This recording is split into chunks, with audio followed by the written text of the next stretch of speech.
Quando você quiser pensar numa piada de mau gosto, pense na nossa Suprema Corte. Quando você acha que não pode piorar mais, quando você pensa que não há mais limites a serem rompidos, eles nos surpreendem. Quando o país chega num ponto em que o juiz julga um inquérito em que ele faz parte, é porque já chegamos ao alçapão que existia no fundo do poço. Agora, quando um juiz vai julgar um caso em que ele é todo enrolado junto com amigos seus, aí é porque a coisa acabou de vez. Você está no mesmo balaio em que você figura como um dos que foi investigado por corrupção. Isso denota que a justiça simplesmente acabou. Que é chegado o momento de decretar a falência moral do país. Esse momento chegou. A infâmia venceu, o cinismo venceu, o filhadaputismo venceu. É simplesmente inacreditável até onde eles estão dispostos a ir para se perpetuarem no poder. E eu vou mostrar. Vem. Antes de mais nada, deixe um like no meu vídeo, por favor, não custa nada, é só uma clicada. Se não for inscrito, ajude a este sofrido canal a ganhar relevância. Estamos chegando a 30 mil inscritos, olha isso, que orgulho. Eu nem sei por onde começar. Imagine isso, você faz parte de um grupo que se envolve em esquema de corrupção. De repente, do nada, você vira juiz, porque um amigo seu decidiu, e você mesmo vai julgar aquele grupo do qual você fazia parte, e vai julgar seus próprios amigos e até a sua possível participação no esquema. É o retrato do Brasil de hoje. Consórcio Nordeste. Foi a coligação de 9 estados nordestinos que se uniram para combater os efeitos da fraudemia em 2020. Dessa dessa coligação faziam parte os governadores de Alagoas, Renan Canalheiros Filho, atual ministro dos transportes do Bandiúmo, então governador de Alagoas. Bahia, Rui Costa, o chefe do esquema, hoje ministro-chefe da Casa Civil. Esse aí era o chefe da bagaça. Ceará, Camilo Santana, atual ministro da Educação. Paraíba, João Azevedo, ainda governador. Pernambuco, Paulo Câmara, atual presidente do Banco Nordeste. Piauí, Wellington Dias, hoje ministro do Desenvolvimento e Assistência Social, Família e Combate à Fome. É rir para não chorar. Rio Grande do Norte, Fátima Bezerra, ainda governadora. Sabe quem é? Golpe, golpe, golpe, golpe, golpe, golpe, golpe. Esse povo nordestino gosta mesmo de sofrer. Parece que eles têm vocação para o sofrimento, porque não é possível. Reelegeram essa mulher. Sergipe, Belivaldo Chagas, foi cassado por abuso de poder político como governador e depois foi mantido no cargo pelo Xandão, Boca de Veludo, Benedito de Oliveira, lembra aquele do tapinha no rosto? Dentre outros, a coisa foi tão feia que o Fachin foi contra. É tão enrolado que não tem cargo neste desgoverno Petralha. Mesmo assim, foi agraciado com homenagem da Marinha. Nossa, eu sinto um orgulho dessas Forças Armadas, meu Deus do céu. E Maranhão, Flávio Dino, o então governador do Maranhão, depois virou senador, depois virou ministro da Justiça do Bandiúmo e agora é ministro do Supremo. Já dava para parar por aqui. Esse homem nunca foi preso, nunca respondeu por seus crimes. E agora, finalmente, quando a justiça chegaria nele, porque a bandalheira foi descarada demais, ele mesmo vai julgar o crime que seus amigos supostamente cometeram e que ele supostamente cometeu. Eu tenho que falar supostamente. E ele vai julgar os possíveis crimes cometidos por sua própria quadrilha, sua própria coligação. O que não falta na vida do Bandiúmo é escândalo. Para mim, o pior foi ele ter apagado 150 câmeras do dia 8 de janeiro e ter apresentado apenas 4. E também quando ele disse que no dia 8 de janeiro, que ele estava assistindo a tudo da janela, ele viu tudo aquilo da janela, e depois ele falou que ele não estava em Brasília, que ele não viu nada, ou vice-versa, ou falou que não viu nada, depois estava lá, ou depois disse que estava lá. Mas assim, ele mentiu descaradamente, como todo bom criminoso. Nas planilhas da Odebrecht, é conhecido como Cuba. Já se viu envolvido em Caixa 2, recebimento de propina, lavagem de dinheiro, peculato, corrupção, crime de responsabilidade e mais uma porrada de crimes pelos quais ele não vai responder. Relembre, os governadores citados acima se juntaram para combater a fraudemia e foram piores que o próprio vírus, com seu poder destruidor. A investigação da Polícia Federal apontou para o desvio de 48,7 milhões de reais para a compra de respiradores que seriam adquiridos da Hempcare, uma empresa especializada em CBD, ou seja, em canabidiol. Eu mesmo já comprei CBD dessa empresa com autorização da Justiça para minha afinada mãe, Dona Zaira, que ela precisava desse medicamento. E eles são especialistas nesse medicamento, no canabidiol, no cânhamo, que já é conhecido da história há mais de 3.000 anos. Então eles têm expertise nessa área, mas eles nunca ouviram falar em um respirador pulmonar. Então o consórcio Nordeste contratou a empresa de maconha para a compra de 300 respiradores, os quais até hoje não foram entregues. Nenhum respirador dos 300 foram entregues.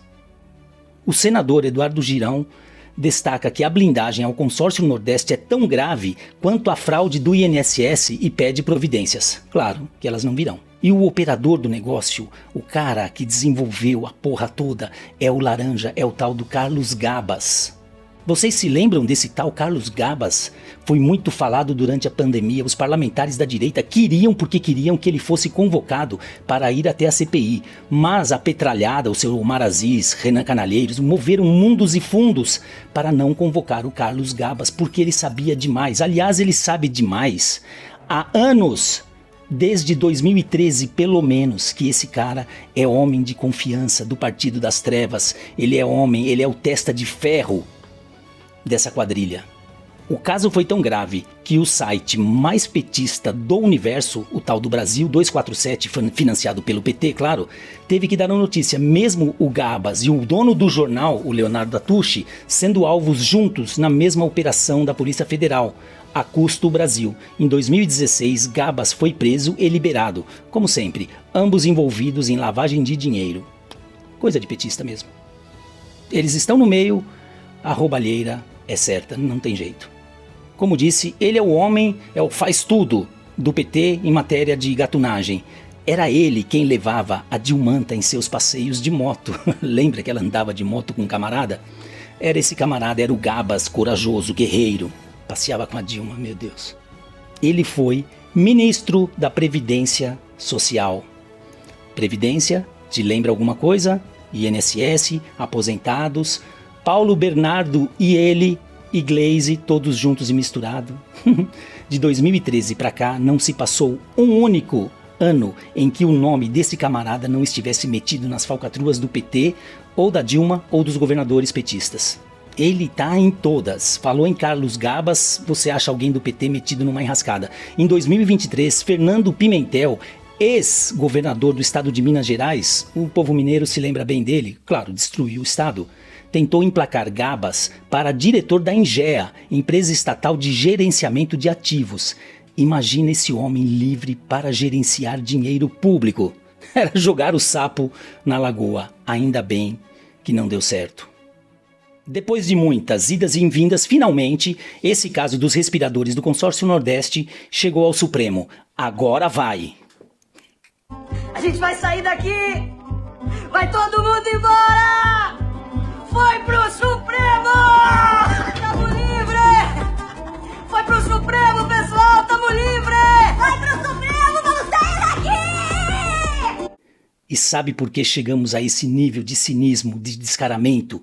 Porque eles contam com a complacência da mídia, essa mídia lixo que nós temos.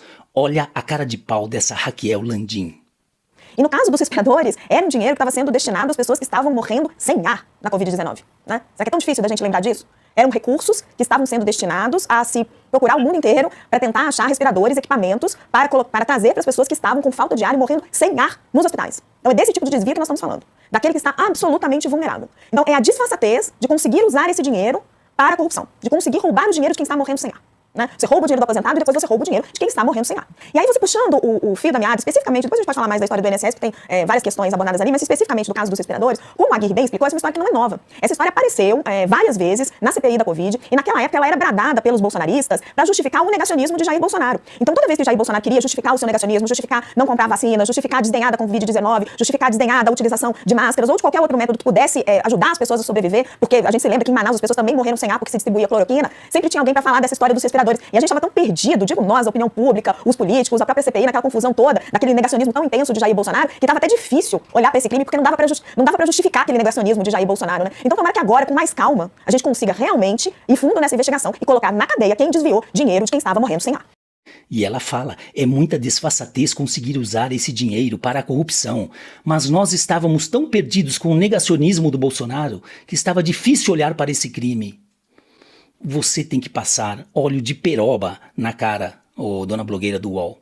Vocês estavam tão perdidos que não viram o crime. Nós vimos, nós denunciamos, nós gritamos, nós falamos, nós queríamos esse Carlos Gabas na CPI, nós brigamos, mas vocês não tinham interesse, porque senão como que ia colar a história do negacionismo, o povo morrendo por falta de respirador pulmonar, e como vai jogar tudo nas costas do Bolsonaro? Puta, não colava, a narrativa não ia dar certo, então deixa quieto, os caras de pau.